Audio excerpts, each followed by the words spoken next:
Hello, my name is John, and today we'll be reading A Simple Plan to Address the Student Loan Crisis by Derek Hunter on Townhall, April 25th, 2019. It's the greatest crisis facing the country today and threatens not only the present but the future as well. It's not the national debt, terrorism, nuclear proliferation, climate change, healthcare, or any of the other issues Democrat candidates for president routinely ramble about. No, this is something far more serious. People making informed, really bad choices, and the Democratic Party is rallying to their defense.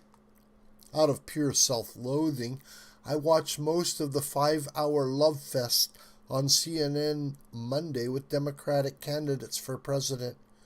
1 hour each for Amy Klobuchar, Elizabeth Warren, Bernie Sanders, Kamala Harris, and Pete Buttigieg. These back-to-back town halls featured pre-selected questions from a screened audience of college students looking to government to solve their problems.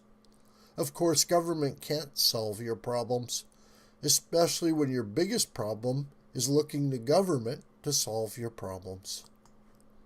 Still, it was a look not only into the minds of the candidates, it was a look into the minds of people who someday will be in elected office themselves. It was scary. A day after more than 300 people were killed in a terrorist attack because of their faith, I don't remember a single question or statement from anyone about it. There were, however, a lot of questions about student loans. Judging by the amount of coverage student loan debt has gotten this year, you'd think there were loan officers hiding in bushes outside of high schools waiting to jump out and force college-bound seniors to sign their lives away to big banks. That's not happening, of course. Students are signing those documents willingly after actively seeking out loans for college. But you'd never know it by the way the candidates talk about student loans. The issue isn't so much an issue as it is an opportunity to pander. Candidates dangle varying versions of loan forgiveness and free college to students with more debt than many companies as a way to buy votes. It's also a way for Democrats to advance an idea that is at the core of progressive politics. No personal responsibility. So much of what Democrats are pushing this year is designed to insulate people from the bad choices they make. Don't worry about consequences. Government is here to fix it. It's the let mommy kiss your boo-boo of 2020. Nothing captures this attitude like student loan forgiveness. Fully informed people making bad choices to borrow more money than their education will ever be worth, flocking to politicians promising to make it all better, rather than stealing from taxpayers to absolve people of their bad decisions. Here's an alternative that will serve the much more important purpose of teaching future generations about responsibility. Tell the truth. One questionnaire at Monday's CNN event asked what can be done for her.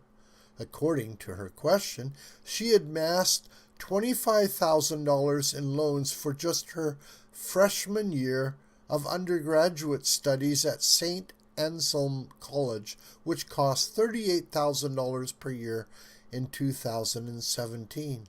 Rather than pander to someone like this girl, all candidates and all Americans should ask her why in the hell she chose to attend such an expensive school.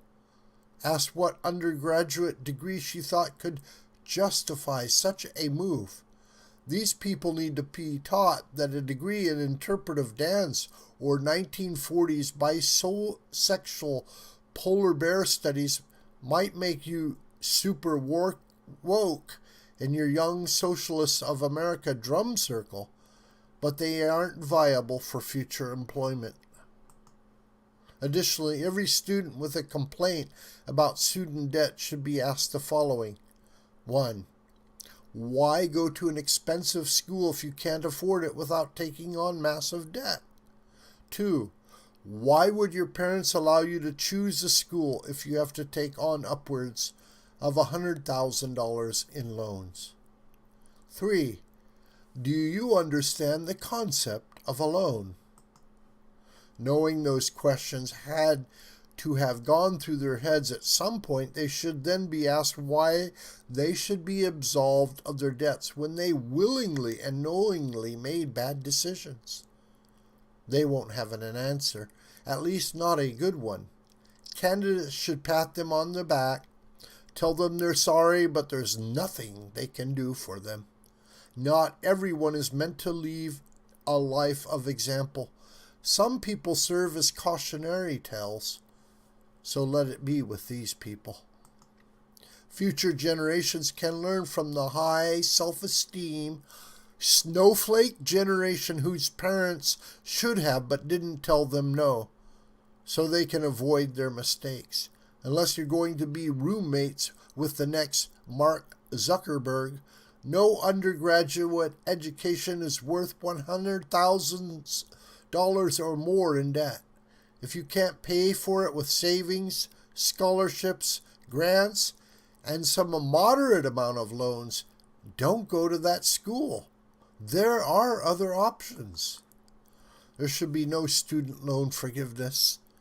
It'll be a tough lesson for kids to learn, but it's one they need. Their parents failed them. Their guidance counselors failed them, and they failed themselves. Let a group of liberal billionaires step up, put their money where their mouths are, and help.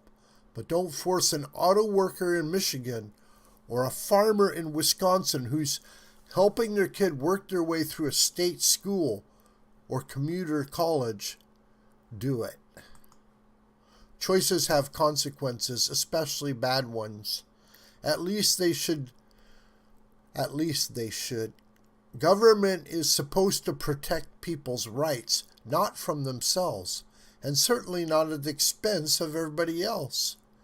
Let these people serve as an example of what not to do. It won't help them, but it'll do wonders for the next generation. Derek Hunter's latest book, Outrage, Inc., How the Liberal Mob Ruined Science, Journalism, and Hollywood, is available on Amazon. This video is a production of School of the White Crane. Hi, my name is John Brooker. Please subscribe to this YouTube channel, and please share this video with family and friends and on social media. May God richly bless you, my beloved.